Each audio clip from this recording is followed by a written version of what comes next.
द्वितीय श्रेणी समस्त भाई भौणी को मोर स्वागत एवं अभिनंदन।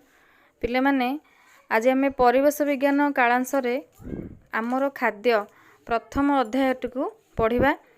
पूर्व क्लास रे आम किछिटा जानिछे आमर खाद्य खाइले कौन हुए आउ खाद्य न खाइले कौन हुए से विषय आम आलोचना करथिले। ता सहित आमर शक्ति प्रदानकारी खाद्य, प्रोटीन युक्त खाद्य एवं उद्भिदजात खाद्य और प्राणीजात खाद्य ए विषय आम आलोचना करथिले। तो आज आम पिला माने आज आम पढ़िबा को खाद्य खाइले आम शरीर चिक्कण आउ सुंदर देखा जाए।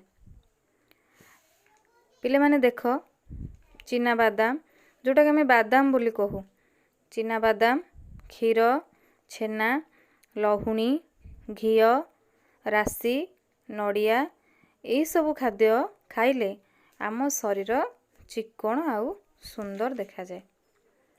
एवं आउ केतेक खाद्य अछि जो खाद्य गुडी को खाइले आमको प्रचुर परिमाण रे जीवसार मिले।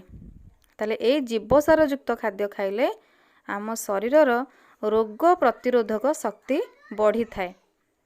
पिला माने रोग प्रतिरोधक माने कौन? रोग प्रतिरोधक माने आमको सहजे कौन से रोग हुए नहीं, सांगे सांगे हुए नहीं। ए रोग को प्रतिरोध करने पाई रोकिबा पाई आम भितर गोटे शक्ति आसे, सेटा कहती रोग प्रतिरोधक शक्ति। ताले को खाद्य रे ए रोग प्रतिरोधक शक्ति अछि ना? शाग, तटका पनीपरिबा, क्षीर, विभिन्न प्रकार फल यथा अंगूर, पिजुली, अमृतभंडा, कदली, सेओ एवं ए सब खाद्य आम शरीरर रोग प्रतिरोधक शक्ति बढ़ाई थाए। आ सहित गजा मुग भी आउ आमर रोग प्रतिरोधक शक्ति बढ़ाए। एगुड़िक भितरे प्रचुर परिमाण रे जीवसार सब अच्छी। ए जीवसार युक्त खाद्य खाइले आमर रोग प्रतिरोधक शक्ति बढ़ी थाए। पिले माने खाद्य खाइबा सह आमको प्रचुर परिमाण रे पानी मध्य पीवा उचित। काहेकि ना आमे जदि खाली खाद्य खाइबा ताहले से खाद्य हजम हबो केमिति? तेणु ए खाद्य को हजम करबा पई पानी निहाती आवश्यक। आम शरीर रे प्रायतः 70 भाग होछि जल।